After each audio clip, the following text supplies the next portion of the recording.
Okay, so Chelsea 3, Luton Town 1 to secure our place in the FA Cup 5th round draw, where we will play Barnsley away from home. And yeah, I'd like to think a relatively comfortable result overall, but in saying that, I actually think that Luton played relatively well, created a few chances here and there, and actually had us on the ropes for, a bit of the game. But overall, I would like to consider us, relatively comfortable in this game. And yeah, overall, a 3-1 victory courtesy of a Tammy Abraham hat-trick. I think his second ever hat-trick in a Chelsea shirt. After that, of course, one that he scored against Wolves at Molineux last season. And yeah, three really well taken goals from Abraham. I mean, the first goal, a very good finish right into the corner. The second goal, a very good header from a very good Reece James cross. And the third one, a very good poacher's goal for a tap-in after a really well worked move from Callum Hudson-Odoi and Billy Gilmour. And yeah, overall, a very good performance, a very complete performance overall from Tammy Abraham. And I do think that, he needs to start being respected by a lot of people, because I actually think he's massively underrated. I think he's our most complete striker by a country mile at this moment in time. He has all the assets that Giroud has, and he has all the assets that Werner has as well.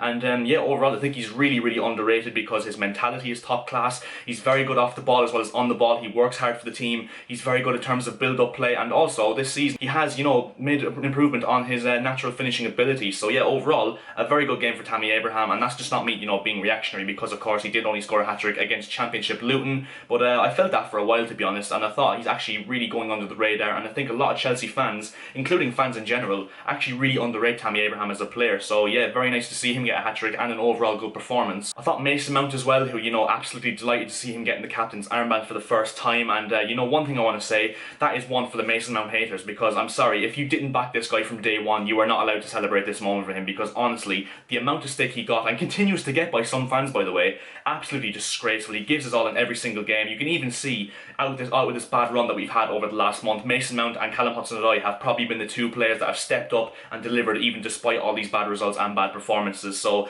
I honestly don't understand the hate that Mason Mount gets. I still think he's massively important, and people go on like, oh, he doesn't score enough or he doesn't assist enough. But you won't say that about Mateo Kovacic, would you? You'd say, oh, that's not his role. But yeah, of course, it's Mason Mount's role to score goals, isn't it? But yeah, overall, I think that Mount is extremely underrated, extremely disrespected, and yeah, once again today, a very good performance. Very good to see him taking the captain's armband, and yeah, overall, a very positive day for our young guns and our youth products. One thing I do want to get into though is, of course, the Timo Werner missed penalty at the end of the game, and I'm not gonna lie, when he missed it, I was just like, oh, this guy just cannot catch a break at the moment. I really do feel sorry for him. You see his reaction when he missed it. He knew for a fact he's gonna get slewed all over social media, and it's really sad to see, to be honest, because let's be honest, I mean, there's gonna be people after the game that went, oh, why did you let him take it? But let's be honest, during the game, when he was stepping up, everyone was like, yes, Timo Werner, we want him to take it, we want him to get his name on the score sheet, because he did so well to win the penalty in the first place. And yeah, overall, I'm not gonna lie, wasn't the best of penalties overall, but what can you do? The footballing gods are just not shining lightly on him whatsoever at the moment. They absolutely despise him, and it really is painful to see, because I actually think he had a really good game, if I'm honest. I thought he looked bright, I thought he was getting around very well. He was actually trying to take people on. It looked like he had this newly found confidence from somewhere, and yeah, once again, everyone's going to go, oh, it's Luton Town, obviously he's found his level or whatever. But I think against Leicester during the week as well, when he came on, I think he actually looked really bright, showed glimpses of class, glimpses of confidence, and overall, hopefully we get to see that Timo Werner now in the future, and starting against Wolves in midweek, which should be a very tough game, a very interesting game for us. And if we don't win against Wolves in midweek, then this game just means absolutely nothing whatsoever, because we've got the win, we've got the confidence back, and yeah, hopefully now we can take that and translate that into the Premier League games when it actually matters fully for us, and hopefully lay off some of the pressure on Frank Lambert, who is no doubt getting absolutely slewed all over social media, and is massively under pressure, as we all know. And to be honest, against Wolves, I actually want to see that Abraham and Timo Werner link up front, because we did go for a bit of a 4-4-2 today with Mount and Gilmour in midfield, Ziyech and Pulisic on the wing, and Abraham and Werner up front. I actually thought it worked very well, having someone like Abraham off Werner,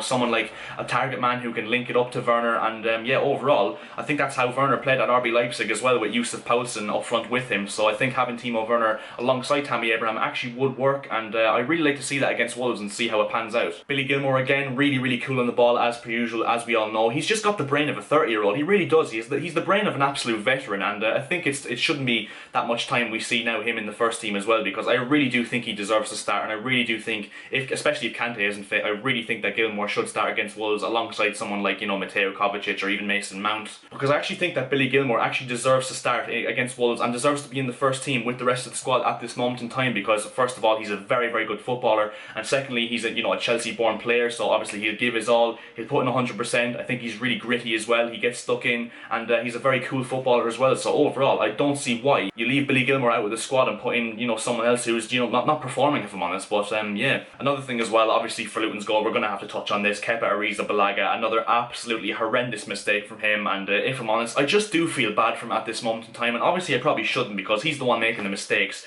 but if I'm being perfectly honest, I know how it feels to make a mistake on a football pitch. The anxiety runs through your veins, and that's me playing, what, Sunday League? Imagine what he's like when the whole world is watching him. It's just really harsh, I think, and overall I think we should let him go. I don't want to see him play for Chelsea again, simply for his own dignity, his own sanity, because I want to see him go back to Spain and, you know, reinvent his career, because there is a good goalkeeper in there. Chelsea fans know that deep down, because in his first season in 18-19 under Maurizio Sarri, he was actually really good. I actually thought he was top 3 goalkeepers in the Premier League, and obviously there was that famous quote where I said he was better than Alisson, which of course didn't age well whatsoever, but there's a good goalkeeper in there and no one can convince me otherwise, because in his first season he was really, really good, and for some reason over the last year or two he's just absolutely collapsed. His confidence is in the gutter, and that's why I want to see him go back to Spain or, you know, Italy or somewhere and reinvent himself as a player, you know. So yeah, we do have Barnsley now away from home in the next round of the FA Cup, and you know, probably will be another tough game, because I know a lot of people will say, oh, it's only Luton, it's only Barnsley. They're championship teams, and they're actually decent level championship teams at that, because Luton have a very good identity in the championship for being resolute. They're very hard to break down, as we saw today. The reason why we didn't score more than 3 goals is because they were so solid at the back, and Barnsley will be the same. And unfortunately Barnsley did of course beat Norwich, and if you are a fan of this channel you will know that my brother is a Norwich fan, so it would have been nice to play Norwich in the next round, maybe do a bit of a live reaction for that one, but yeah, it wasn't meant to be, and we do play Barnsley in the next round, which should be another very interesting game, and obviously whether Frank Lampard will actually be in charge for that match remains to be seen, which is just mental to say. But yeah, overall hopefully we can go for a bit of a run in the FA Cup, because you know, no disrespect to Barnsley, we are massively the favourites and we should beat Barnsley. I mean, this will obviously age terribly if we do go and lose that, and that's why I'm not going to be too cocky, because it could easily happen. But hopefully we can get a bit of a run in the FA Cup and you know, maybe get a trophy. That'd be absolutely amazing to finish off what so far has been an absolutely dire season. And yeah, we move on to Wolves during the week, which as I said will mean a lot more than this Luton game, because of course Wolves are a very good side, a Premier League side who of course are on bad form themselves, so they will want to pick up 3 points. They will have a point to prove as well as us, and yeah, overall should be a very, very interesting game, and hopefully we can take 3 points in that one, and hopefully, you know, take some of the pressure off Frank Lampard's shoulders. But actually, in terms of the rest of the team, I thought that Reece James and Emerson did really, really well down the flanks as well. I think Reece James's assist for Tammy Abraham's second goal was actually really good, a really good cross from him, and yeah, I think that the centre backs had nothing really to do the whole game. Zuma and Christensen, both of them played relatively well, but yeah, basically had nothing to do in the whole game, if I'm honest. Hudson-Odoi off the bench I thought was really, really bright. You know, he gave us that spark. Obviously he was crucial in the third goal that we did score, and Callum Hudson-Odoi has really come to his own in this last month, even though we've been struggling, and again, he should be one of the first names in the team sheet alongside the likes of Mason Mount, and yeah, hopefully we see this more of Hudson-Odoi now in the league and going forward, and hopefully he's now fully recovered from that injury that he did sustain last year and can be back to his best, because we all know on his day he's virtually unplayable, if I'm honest, Hudson-Odoi. So yeah, hopefully we do see that more often now going forward. And yeah, I think that's where we're going to leave this video now. So if you did enjoy this video, make sure to drop a like. 20 likes as per usual would be massively appreciated by myself, and also if you could subscribe to the channel, that would be massively appreciated as well, because we are now looking to hit 1,300 subscribers as soon as we possibly can. So if you do subscribe to the channel, it would cost you absolutely nothing and would definitely make my day, so it is very much a win-win situation. And yeah, I'll see you guys in my next video. Chelsea through to the 5th round of the FA Cup with victory over Luton at Stamford Bridge, and yeah, see ya.